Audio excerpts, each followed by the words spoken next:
4, 3.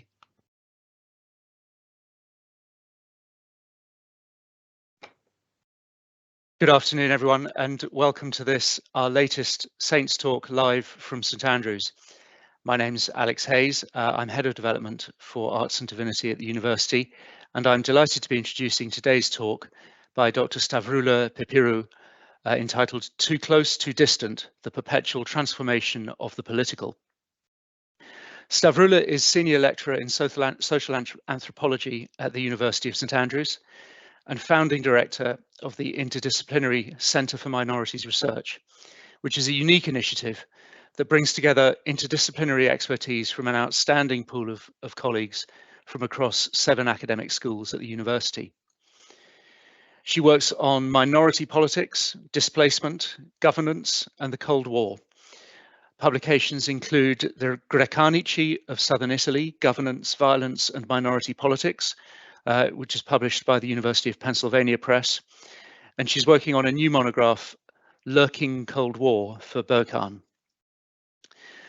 Stavroula is a fellow of the Young Academy of Scotland and editor of the interdisciplinary book series, Routledge Advances in Minority Studies. She also regularly writes for the Royal Opera House, in particular about the famous Verismo operas of Mascagni and Leoncavallo, Cavalleria Rusticana and Pagliacci. Stavroula will speak for about 30 minutes, after which you will have the opportunity to ask her questions, and I would warmly encourage you to take that opportunity. Please do submit your questions in the chat. You can do that at any point you like during the talk. Having done a number of these talks, I have detected a pattern where sometimes questions are a little slow to emerge at the end of the presentation. And then just as we're about to wrap up, we get a deluge with a couple of minutes to go. So seeing as we have a talk with a political theme, to misquote a famous political encouragement, please do submit early and submit often. We'll wrap up promptly at no later than 6:15. So without further ado, I will now hand over to Dr. Stavroula Pipyrou for her Saints Talk, Too Close, Too Distant, the Perpetual Transformation of the Political. Stavroula. Thank you very much, Alex. Good afternoon. I'm very happy to be with you today, and thank you to Rebecca, Craig, and Alex for the invitation. Also, thank you to our wonderful IT colleagues, Rebecca and Mick, for their support. I can testify that. Yes, we need you guys. I would like to address the topic today by a way of personal and disciplinary journey. I arrived in South Italy in search of difference. My personal journey had brought me late to social anthropology via schooling in sports science with methods based in biology and the medical sciences, accompanied by a heavy dose of Greek nationalism that preached the importance of sameness, all Greeks sharing collective belonging, underpinned by an uninterrupted genealogical line to their glorious ancestors.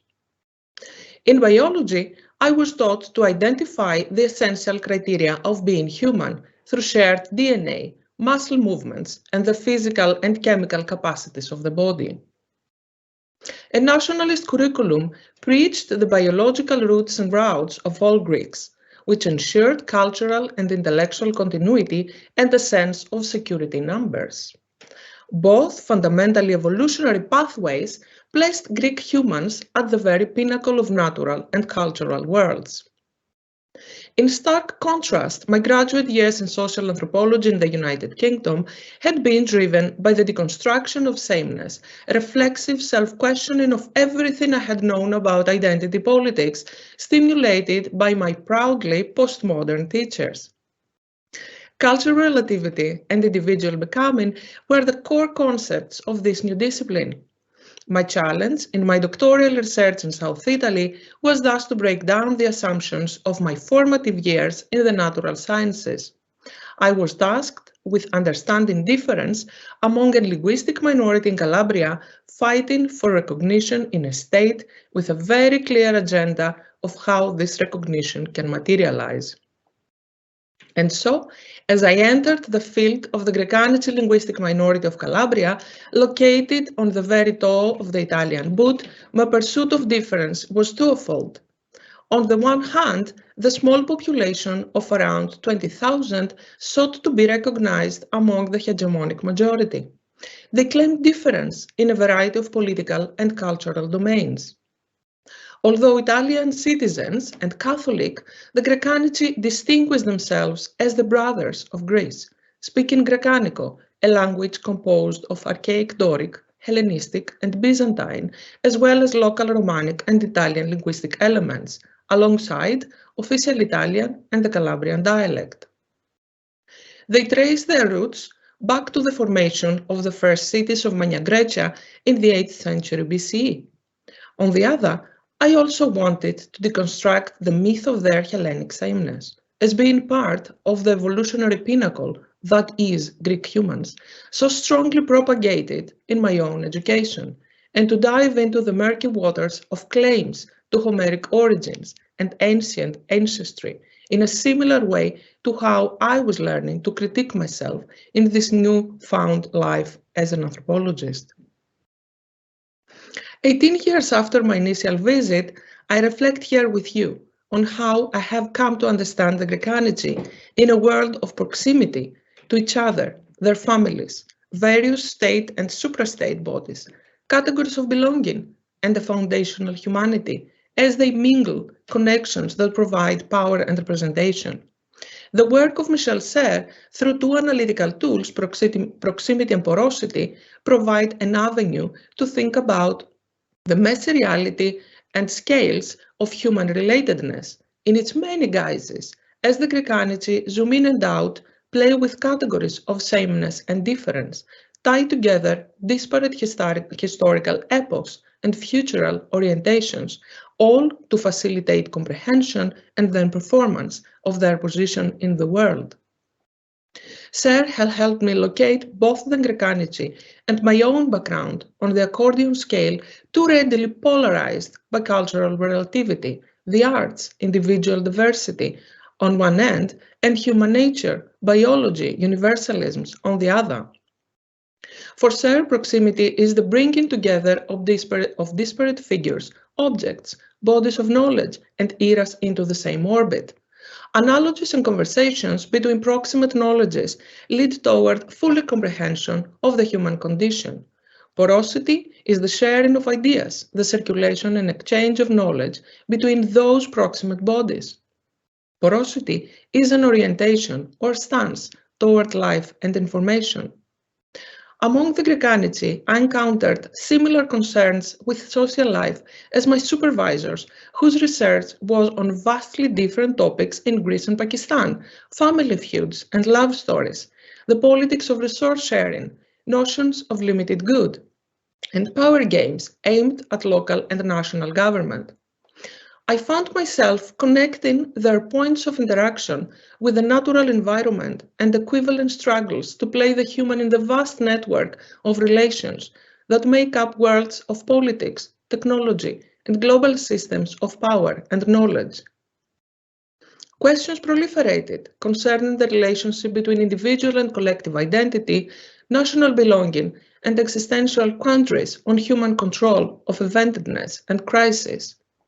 My struggle is with placing human beings, here my Grecanic interlocutors, within a nexus of scalar proximity where individual and societal truths can be combined in a moment toward more universal concepts of humanity in cosmos. Indeed, it could be said that Serres' worldview rides the squeeze box of proximity and distance and of topological connectedness. It is in many ways his method, moving in and out of ratio, mingling and mixing dimension, folding and assembling the very large and very small, universal and relative. It is a method of constant flux that calls for symbiosis, while not shying away, indeed embracing, the violence at the heart of forming connection. Serres is concerned with the breaking of categories the boundaries of category, advocating a focus on the seepage, overflow, and porous borders of concepts often glossed as identity politics, kinship, nation, culture, other. The appreciation of anthropology's situated truths builds towards shared biological and physical realities of human in the cosmos. This baseline sameness does not necessarily spell harmony. Violence and power struggle are readily present in the formation and negotiation of natural and social contracts. As we will see later, through Putin's share in conversation with Sigmund Freud, even in the most commensurable relations, micro-fissures of difference are rife with violence and subjugation, where porosity is replaced by a brick-hard membrane. Thinking beyond bounded categories of space and time, at the seepages and overspills of concepts allows for new connections between relativist and universalist knowledge, the soft and the hard, difference and sameness.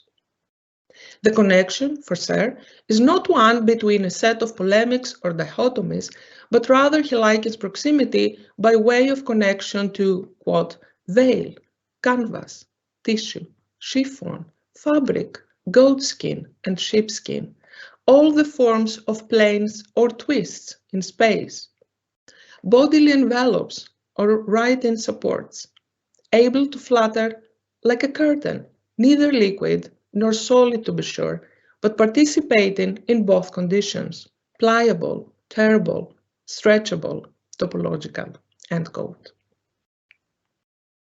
One such category bridge is between self and other, as I was finding in my personal challenge to transition from the natural to social sciences while entering what for me were surprisingly liberal political spheres in the UK university.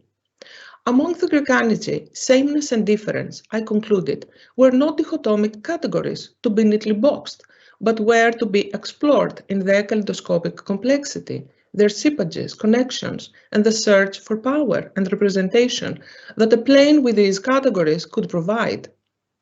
Proximity to relations drawn from numerous boxes into assemblage of a novel truth that represents the individual or small group identity was precisely how my Grecanity interlocutors experienced the world. Not through a pandering to hegemonic top-down truth about what it is to occupy the category minority, but rather a fearless navigation of multiple sources of knowledge to forge themselves a novel branch of existence. However, I also intend to play devil's advocate as the talk progresses by asking what happens when there is too much proximity, when connection is unwanted or threatening, or when institutions, such as the state, operate through categories as they search for security and systems of governance.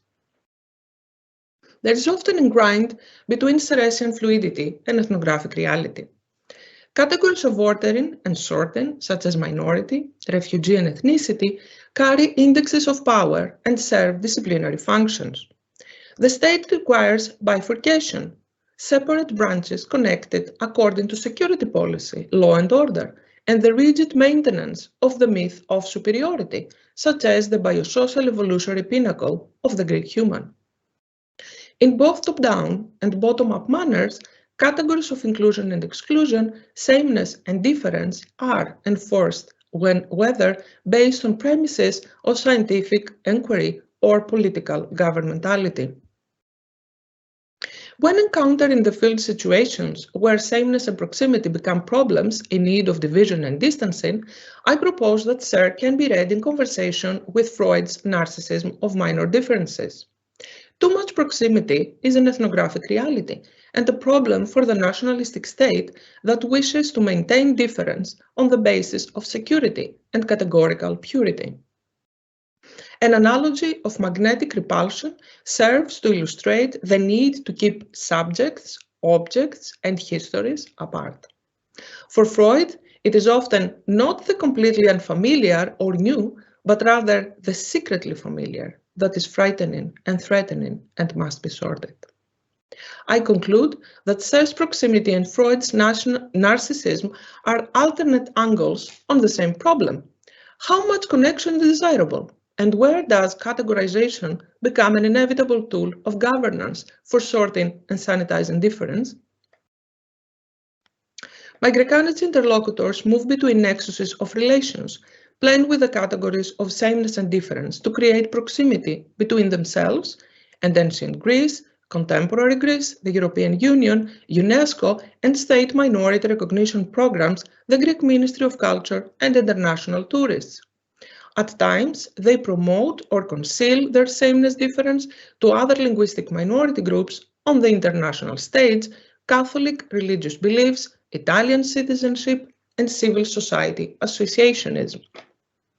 This map of connection and proximity is fluctuating and mobile, navigated as a series of potentialities toward power and self-governance. Through multiple forms of relatedness, Grecanity make their way through rebounding, intersecting, and overlapping channels of political representation and power. The minority fearlessly seek political representation for their cause through crossing categories in ensemble movements through possible roads. Their claims to minority status recognition are based in the folds that hold sameness and difference in mutual embrace. As a minority group, they emphasize the shared diversity of humanity to access resources provided through networks that demand the extenuation and silencing of difference. The morphing in and out of different proximities to categories of identity recognition provide the Grecanity with pathways to diverse sources and scales of power. At once, they entangle a global category of minority, play to nationalistic idioms of lost brothers of Greece, are religious patrons of both Catholic and Orthodox churches, and make claim to be archaic and modern embodiments of an illustrious past worth preserving and emblematic of modern multicultural European futures. They twist and turn, shoot across categories, and forge new branches of association by animating and numbing aspects of their minority status. They are simultaneously proximate to multiple modes of knowledge and appropriation. With 12 languages officially recognized by the state, Italy can boast the greatest diversity of regional and minority languages in Western Europe. Speaking Grecanico, a language categorized by UNESCO as severely endangered, the Greek linguistic minority of Calabria is one of the two Greek-speaking populations in South Italy. Italian citizens and devoted Catholics, Grecanici are multilingual. They speak Grecanico, the local Calabrian dialect, and the official Italian language. The Greek presence in Calabria begins with the colonization of South Italy and Sicily between the 8th and 6th centuries BCE, and with the foundation of the first cities of Magna Graecia, Reggio Calabria, Sibari, and Croton. This period is highlighted by the Grecanici as their time of origin, and they claim identity as being direct descendants of the Greek colonizers. That was the time when the Greek language was prevalent in Magna Graecia. After the 14th century CE, the Greek language rapidly receded, mainly due to political and economic instability provoked by succession of conquests in Calabria. The decline of the Greek language during the following centuries was further associated with the abolition of the Christian Orthodox denomination.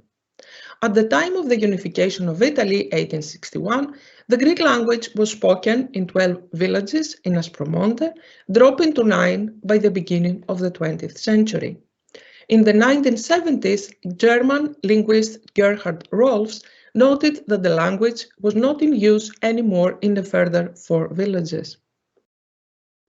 Area Grecanica is known in Greece as ta Ελληνόφωνα, the Greek-speaking areas, and the Greek public has become familiar with the area since the various publications of philologist Angela Merianou in the 1960s.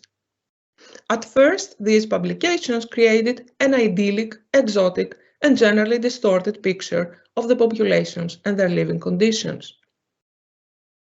Notions of common race and kinship were put forward as important links emphasizing the proximity between Grecanici and modern Greeks. In a nutshell, Grecanici were portrayed as brothers, descendant from an Aryan race, the ancient Greeks, who living among the barbarous populations, other Calabrians, managed to preserve their Homeric Greekness and their immortal Greek soul and splendor. They were further colored as blessedly backward, with qualities such as hospitality unique in the whole world, and philosophical, poetical, and musical dispositions. The extremely harsh conditions of Greek life and the socio-economic poverty that plagued them before and after World War II were romanticized and ultimately misportrayed. Greek felt in their skin what it means to be second-class citizens. Narratives of victimhood in the early 1900s are systematically circulated in Greek civil society and families as a strategy of distancing the minority with the rest of the communities of Reggio Calabria. At the beginning of the 20th century, and especially under Mussolini's policies that fiercely promoted monolingualism, minorities in Italy posed a consistent security threat for the fascist government. Alloglot Greek children were often the target of discrimination and abuse from teachers who spat in their faces, feeling repelled by the language. Subsequently, many parents avoided speaking Greek in front of their children to shield them for further stigmatization. The Greek migration from ancestral villages in Area Grecanica to Reggio Calabria in the 1950s highlighted the degree of prejudice and the divisive line between urban and rural populations in Italy. Proximity tensions emerged within every narrative regarding those years.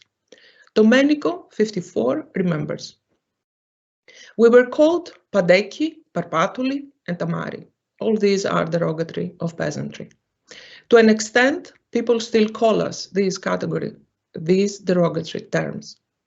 Until the beginning of the 1970s, there was a street in my neighborhood called the Street of the Peasants. Despite the fact that the majority of us are educated and have money, we are still perceived as second-class citizens. Paradoxically, the language that once brought such problems is now worthy of praise. We must feel proud of our language, for it is the language of the ancient Greeks of Magna Graecia. Others want to capitalize on our language. They want to claim it for themselves. Once they were spitting in our faces, now they want to claim all the privileges of this language. The notion that the Greek language is distinctive and rich, yet in danger of extinction, mobilized national and international organizations to approach Greek as people rather than linguistic anomaly. Since the 1970s, the International Association for the Defense of Endangered Languages and Cultures argued that Greek could enrich everybody, the loss of which would be irreparable and constitutes a part of the heritage for which Italy is responsible. In 1975, the association claimed that the Greek culture of Calabria lives its last decade. The last Greek shepherds live their last humiliation. The Greek community of Calabria constitutes an island colonized economically and culturally in a region itself underdeveloped and colonized, a fact for which the Greek community is not responsible. To leave things as they are at the moment would be to bear the burden of a real cultural genocide. We all recognize here a language associated with recognition. Apart from highlighting the contribution of Greek language and culture toward the general Italian public good and the danger of extinction, the association claims compensation from the Italian state on the grounds that Greek constitutes an inextricable part of Italian heritage. Language for the minority is a resource. However, competition over local, national, and international funding, political recognition and power has paradoxically shaped a proximate framework for minority identification for other groups. Circles of local politicians, intellectuals of non-Greek origin, religious figures and representatives of local civic associations in Reggio Calabria have come interested in Greek. The rigor to not only be associated with the language, but an experiential connection with Greek-Anico. Whilst Greek-Anici claim for themselves the privilege of being a minority of people speaking the language of ancient Greeks, other groups also claim an association to this status through topological proximity. In my mind, I am Magno Greco, argues Michele, a 60-year-old professor of philosophy. It was a time when the whole of Calabria was speaking Greek. I was born in Reggio Calabria and I'm living in Reggio Calabria. Why do I need to be of Greek-Anico origin in order to claim a Greek identity? I'm speaking ancient Greek, modern Greek, and I'm an expert on history. Can Greek-Anici argue that they know more about the ancient Greeks than I do? Similarly, Giovanna 52, director of a central lyceum in Reggio Calabria, notes, well, I speak ancient Greek, but them I do not understand. Through qualitative ethnographic data collection, it became evident that for people like Giovanna and Michele, there is a perplexing and often irritating association between the ancient Greeks and the current Greek-Anici. As a local politician used to complain, it is infuriating that these people claim a connection with such a grand civilization, the ancient Greece. People like Michele and Giovanna are often characterized by the Greek-Anici as vampires who want to drink the blood of the minority. These are the same people who once were calling us names. Now they want to be the first to profit from our own culture and our own work. They're like vampires who want to drink our blood, says Mario. What distinguishes Greek-Anici in their pursuit of proximity while maintaining distinction is fearlessness. The Greek-Anici talk of the need for sharp senses, of seeing, hearing, feeling, and imagining to anticipate and embrace possible hazards of those wielding the axe of political hegemony. Their senses, located and absorbed in the body by way of social immersion, direct them toward new relations and form bridges between networks of kin, civil society, and various programs offered by the European Union and Greek and Italian states, as well as the vampires. In doing so, the minority invert preconceived notions of a subjugated and powerless people and provide a prime example of what Andreas Bandag and Daniel Knight have called porous becoming, the ability to absorb, transform, and connect knowledge, piecing together filled life worlds and novel versions of truth. Indeed, the minority are very confident in their version of truth, gathered from various pools of knowledge. They audaciously navigate the topology of human perception not to negate violence, fear, failure, and stigmatization, but to capture their sublime qualities for a new genesis.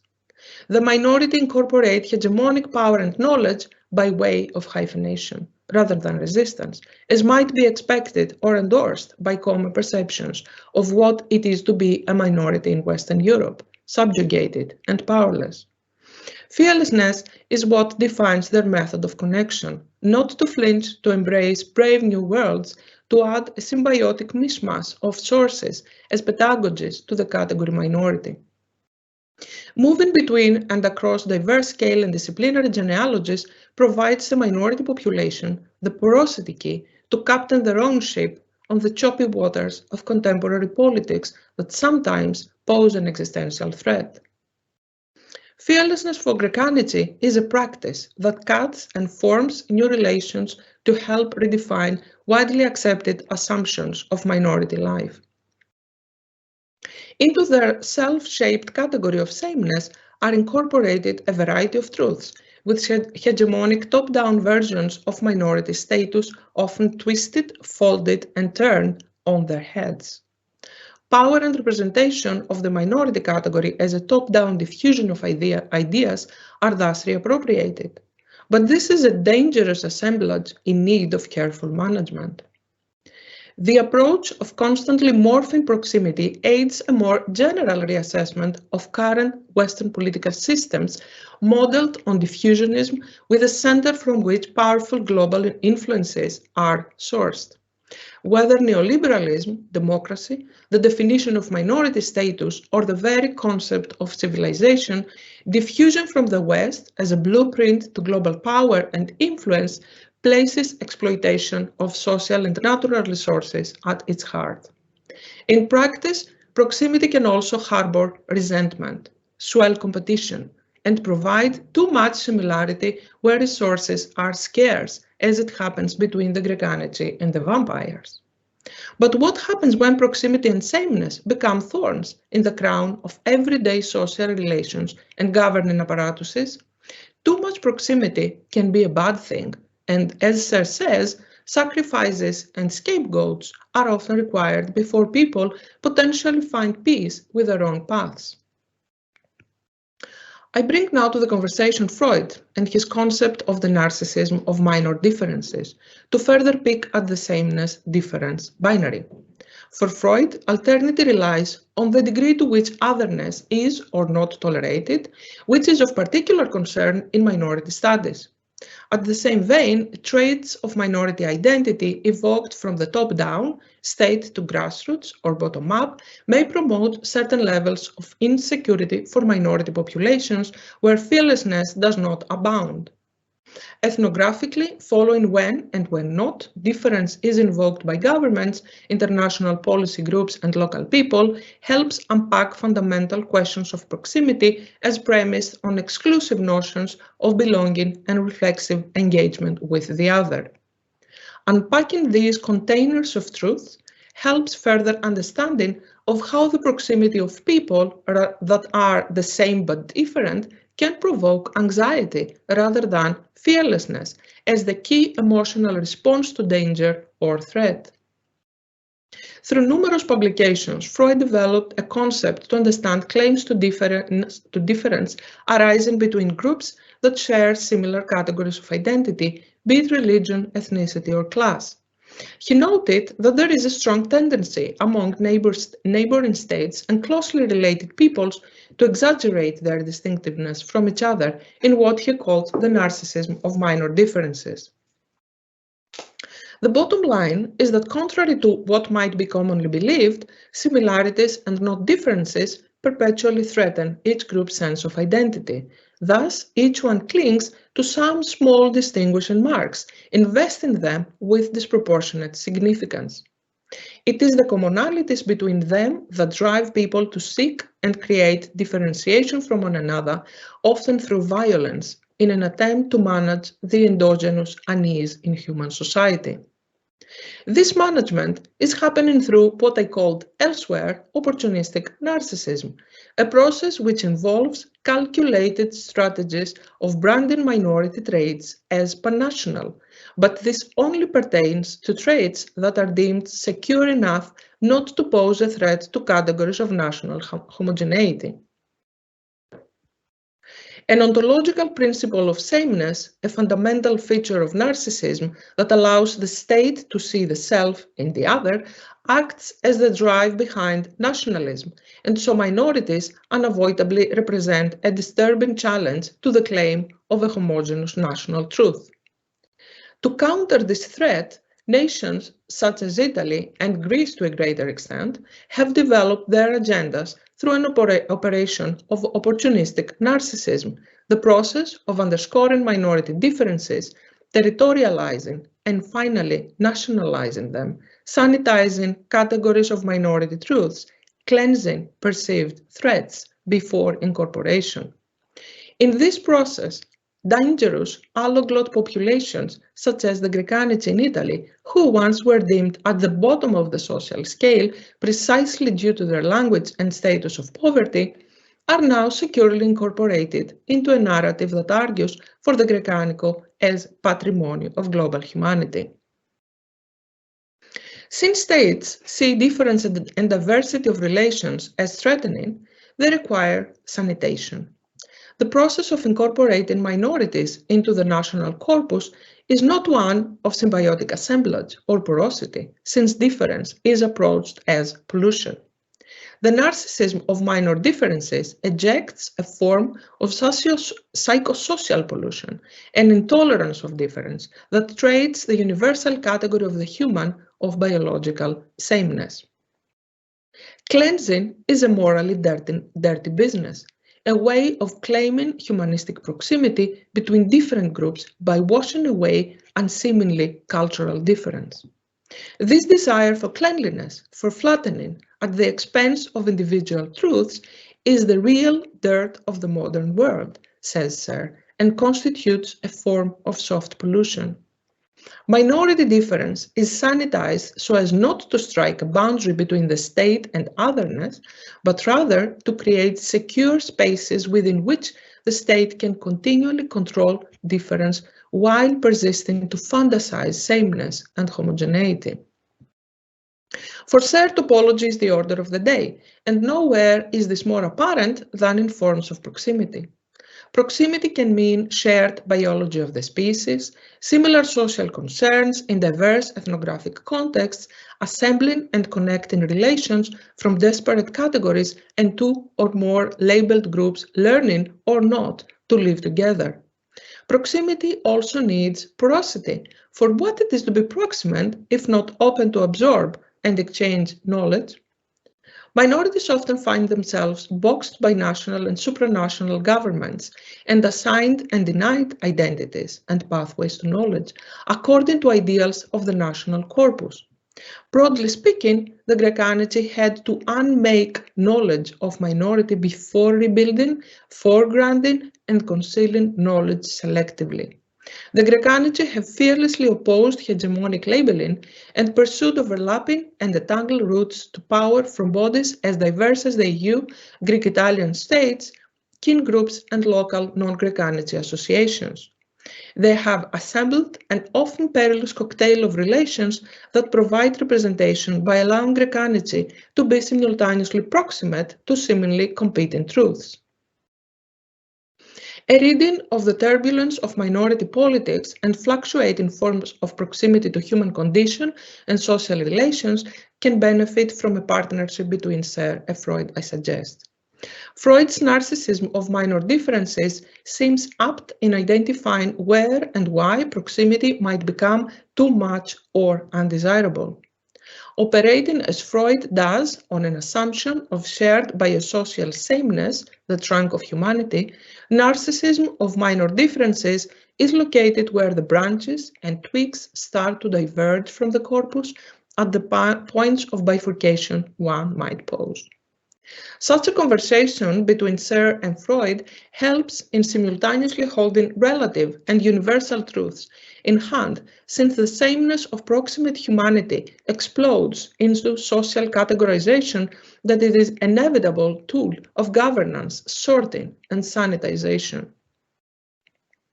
The narcissism of minor differences is precisely the proliferation of parrots, Serre refers to, where universal truths are destroyed by social vanity and egotism. It is also where porosity starts to rot. It is in this fault that categories of minority, refugee, gender, or ethnicity gain traction. I find myself the scientist from a staunchly nationalist state retrained as anthropologist in this fault where holistic human truth gazes across the gorge at narcissistic opportunism, both ready to race down the valley sides, Braveheart style, with swords and shields in hand, to meet in a messy swell of dangerous competing knowledges and just, maybe, some symbiotic novelty. For Serre, behind the relativity of cultures, universality of corporal relations is revealed. We become redefined in myths and technologies, fashions and cosmetics, become species again by means of knowledge. The same pursuit for proximity underscores the Center for Minorities Research, which I direct. When I first arrived to St. Andrews 12 years ago, I found the space to search for human beings, my colleagues and students across the university willing to embark on questions of minorities. I consider myself extremely fortunate to be in the company of such people, whose own values, humility, and integrity drive me to constantly further the goals of the Center. We came together officially in 2018. We are a values-based center which looks at the minority question on a global level from a proximate perspective, bringing together disparate perspectives, bodies of knowledge, stakeholders, and scholars into the same orbit. In our proximity, we allow porosity to define our vision, the exchange, discussion of, and dissemination of knowledge. On a global scale, geopolitical circumstances, natural disasters, conflicts, and violence have increased the challenges minorities face. Cohesion, equal participation, and minority protection are among the central challenges of a diverse society. Understanding multicultural futures will be a central concern for 21st century governments, international organizations, academic institutions, and the general public. With people finding themselves in minority positions, be it defined by nationality, ethnicity, language, religion, age, sexuality, disability, and gender, we foster a creative and multidisciplinary environment in which to carry out world-leading research. In a post-Brexit UK, the Centre for Minorities Research strengthens St Andrews as international and inclusive.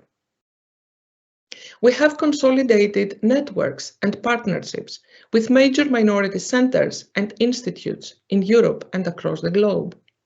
We have established a network of professionals who may act as employers and provide tangible professional outlets for St Andrews students and graduates, including internships and post-university employment.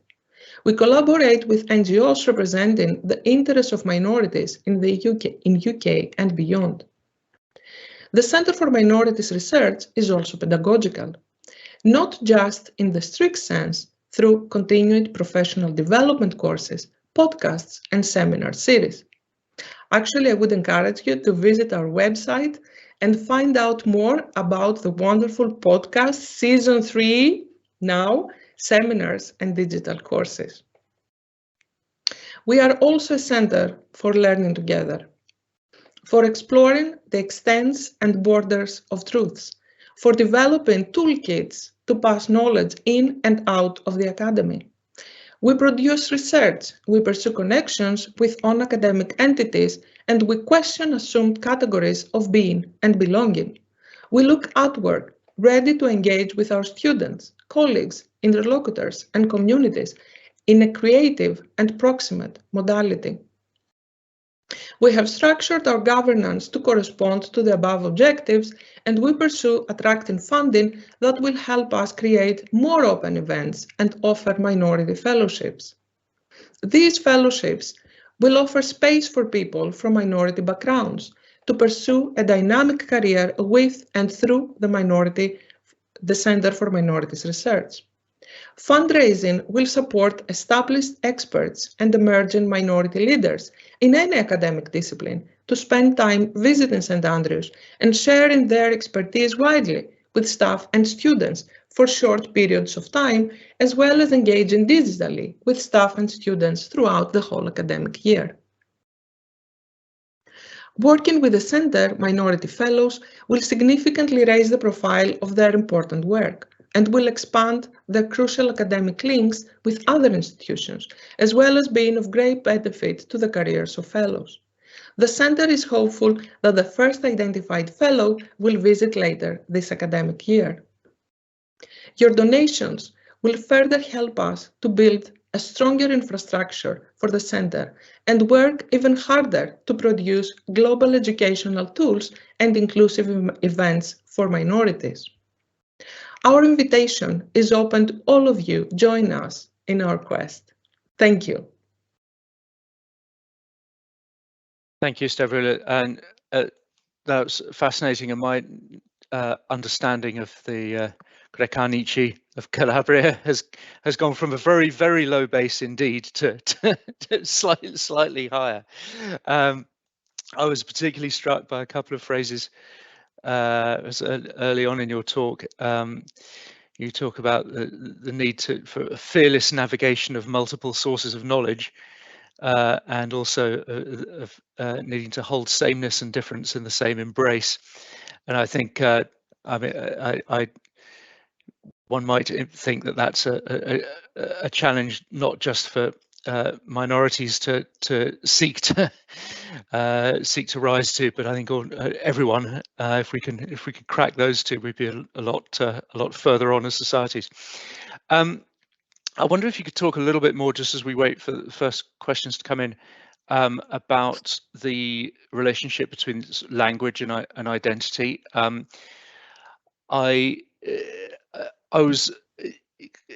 The thought sort of came to me as you were talking about that, that there's an interesting comparison perhaps with Gaelic speaking in Scotland, and indeed I'm sure other minority languages elsewhere, but where you have in Scotland with Gaelic I believe, and I'm no expert on this, but I believe a sort of continually declining population for whom Gaelic is their first language, but at the same time a desire of the state to encourage the learning of the language and appreciation of the culture to which it relates. And it seemed to me that there's something perhaps somewhat similar going on in Calabria with the language. Could you just do you see that as a valid comparison, and do you see differences and similarities in what's happening there? Thank you, Alex. This is a wonderful question, and it is exactly what one of my amazing PhD students is working right now. He's working on the Gaelic question, if you will, and it is important for us to look at cases where we have knowledge, because this particular question of the Greek language is not a current one. It started developing as a question since the 1970s. So here we have the language which, as I narrated, once was a problem for the people, because it was not Calabrian, it was not Italian, it was something different. And that particular difference in this particular historical context didn't sit well with the politics of not only Calabria, the politics of Italy. And here we have the two key points where we can learn, what we can learn. We need to start thinking of these cases as a blueprint.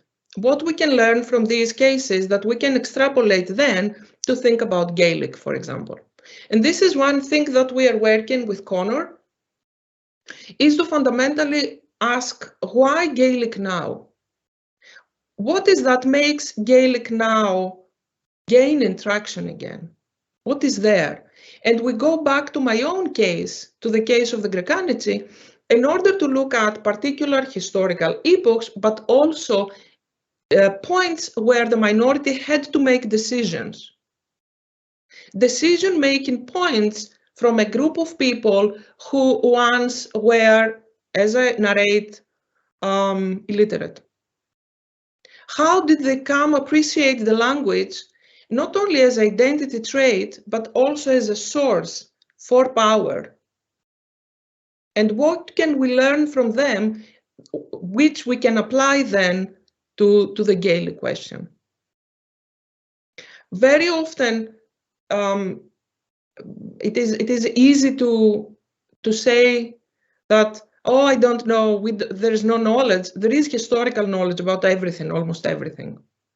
It is just putting the cases in a proximate situation, à la serre, and then allow all these concepts a porosity moment in order to start understanding each other, because this is the power of anthropology. This is the power of anthropology. Thank you. And perhaps sort of building a little bit on that in terms of the academic discipline. When you're thinking about the political aims and objectives of the Grecanici, and extrapolating that to other minority groups. What role does the academic work, the ethnographic work, how does that feed into those political activities and aspirations?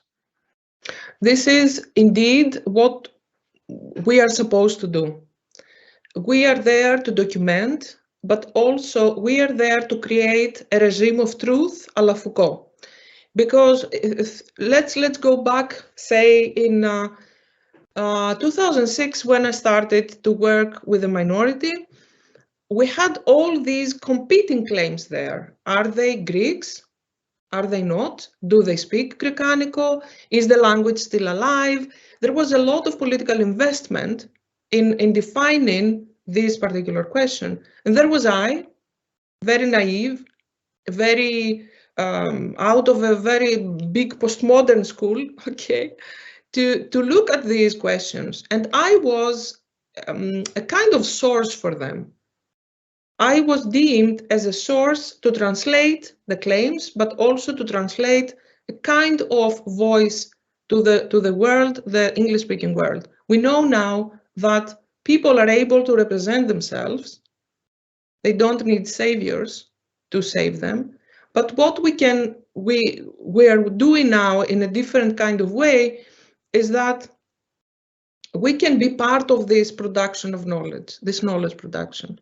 And this is something that academia and anthropology in particularly has moved into. I have fantastic colleagues in my department where they work very closely with their interlocutors and research participants for years on end.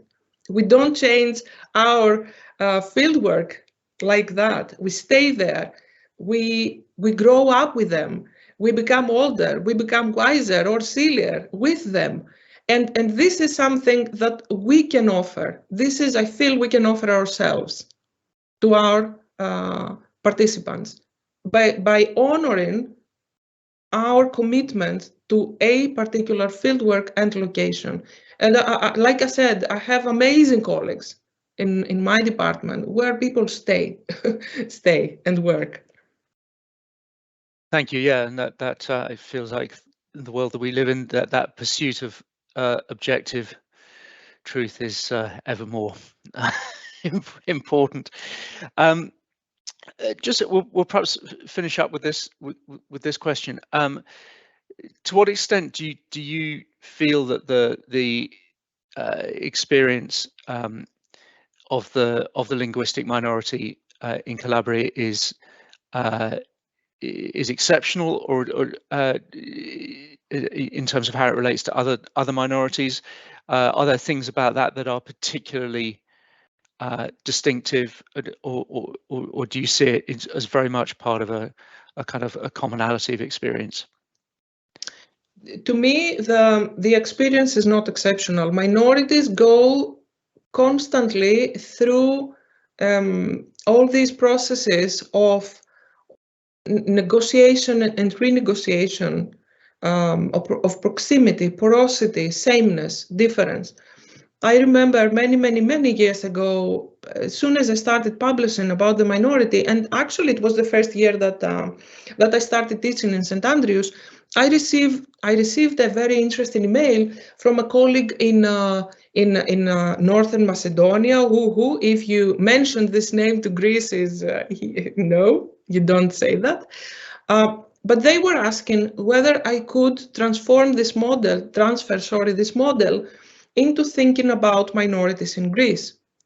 And it is true. If we transfer this model to what is happening in Greece, things are even worse in terms of minority protection, but also it is even more difficult when it comes to this question of the proximate question between the state and the minority, and how the state produces strategies to incorporate minority traits which are secure enough that are not hazardous for the big thing that is the Greek nation state. And this model can also be applied to other Balkan states and beyond. And it is something that with it can operate as a blueprint. Thank you. Yeah, no, it's fascinating, and I'm just going to close here with a comment from an anonymous messenger, but which I heartily endorse. The centre sounds like a great innovation. I will check out the website and podcasts. Yes, thank you for a very interesting talk. So I will absolutely second that. Thank you, Stavroula, for talking to us this evening live here in St Andrews about the perpetual transformation of the political and porosity and the narcissism of small differences when it comes to the experience of minorities and the Greco-Nietzsche in particular. Thank you again. Thank you to all of you who've tuned in. I'm sure you will also be seeking out the podcasts. Do look out for news of our next Saints Talk, which will be transmitted to you soon. But in the meantime, thank you very much for joining us today. Thank you again to Dr. Stavroula for her talk, and have a very good evening. Good evening. Thank you very much. Thank you, everybody.